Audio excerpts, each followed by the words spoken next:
You are listening to the Courageously Unconventional podcast. If you want to change your life and start living on your own terms, you're in the right place. I'm your host, Lynn Grogan. I'm a certified life coach, and I want to help you take action toward creating your own unconventional life.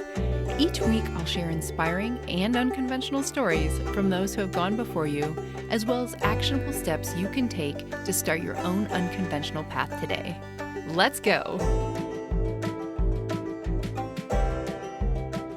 Hey y'all, welcome to the very last episode of Courageously Unconventional for the year. We made it. We made it through 2024. Yay us. I hope wherever you are having a joyful holiday season. My husband and I are wrapping up the year near Yuma, Arizona, and we are gathered with this little intentional community of friends for the next couple months. And I have to say, we are doing a very good job of leaning into the holiday season here. We have been having campfires and we've been watching movies and drinking mulled wine. And so this week, I just wanted to pop in with a little short episode inspired by something one of my clients mentioned during a coaching session last week. She told me she saw this really great Instagram reel with Jamie Lee Curtis, who is amazing, and it just stuck with me and I had to look it up. So I'm going to read aloud what Jamie Lee said because it is oh so good. Here's what she said. When I turned 60, I realized that the tragedy of my death was not my death, but the creativity that I have inside me that didn't get to come out. So I woke up at 60 and thought, if not now, when? And if not me, who? And from that moment on, Jamie Lee Curtis has lived by that.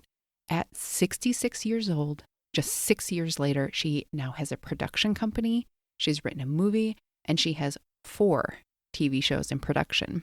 I think that's such a powerful question for us all to live by. Like, if not now, when? And it can lead to huge changes, or asking that question can just bring out smaller everyday moments where you might hold yourself back, but instead you put yourself out there. So for me, I have been reflecting on this question a lot, especially over the last year. Like, having my own coaching practice is definitely an example of this. Like, I quit on myself 2 different times due to fear before committing to the practice that I have now that I absolutely love. And you know what? Like, it has been so inspiring watching my clients embody this question in their own lives. And I just want to take a moment to celebrate some of the incredible things that they have done in 2024, because I am always so in awe of them. And I know I'm going to miss out on so many things in this list, but here goes. They have quit jobs that did not align with their values or long-term goals.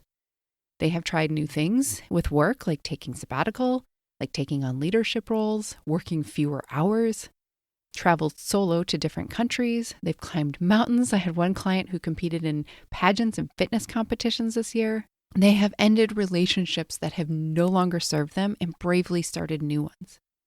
They've started to grieve the loss of loved ones. They've started to grieve the loss of the life they thought they would have and open up to the one that they are having. They've tried new things like running and yoga and meditation. They've prioritized their mental health by setting boundaries and asking for what they need. And they've said yes to so many things that have scared them and no to the things that have drained them. And again, so many other things have happened this year. And so to my clients listening, I see you. I am so honored to work with you. Like, walking beside you as your coach is one of my greatest privileges in life. And I wanted to mention another very special way that I have seen this play out over the year. So several years ago when I was training to be a coach, my husband Josh told me that he always wanted to be a writer. And pretty much, I'd say from that moment on, he and I both agreed that we would do whatever we can to both live and do work that is meaningful for us. And, you know, it has been hard at times. But now, like 6 or 7 years later, we're doing just that. So Josh has been writing, and he's been writing for years now. Several months ago, he submitted a short story to the Four Corners Writers Anthology, and it was accepted. So by his 50th birthday, he became a published author.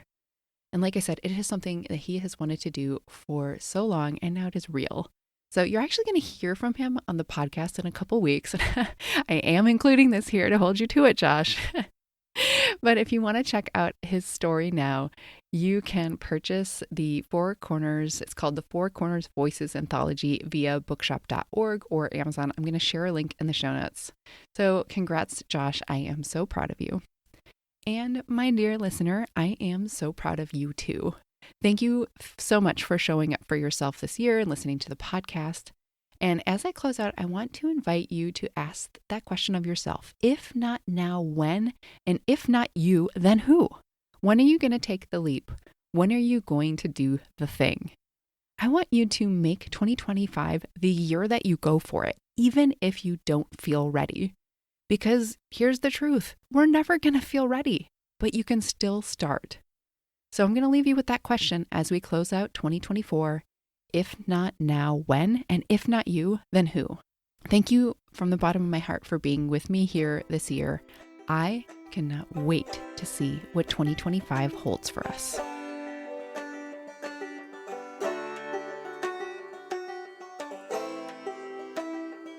Hey friend, thank you for listening to today's conversation. If you're considering a major career or lifestyle change and you want to talk to someone about this, I'm here for you. You can learn how to work with me one-on-one on my website, which is lynngrogan.com, and I also have details in the show notes. See you next time.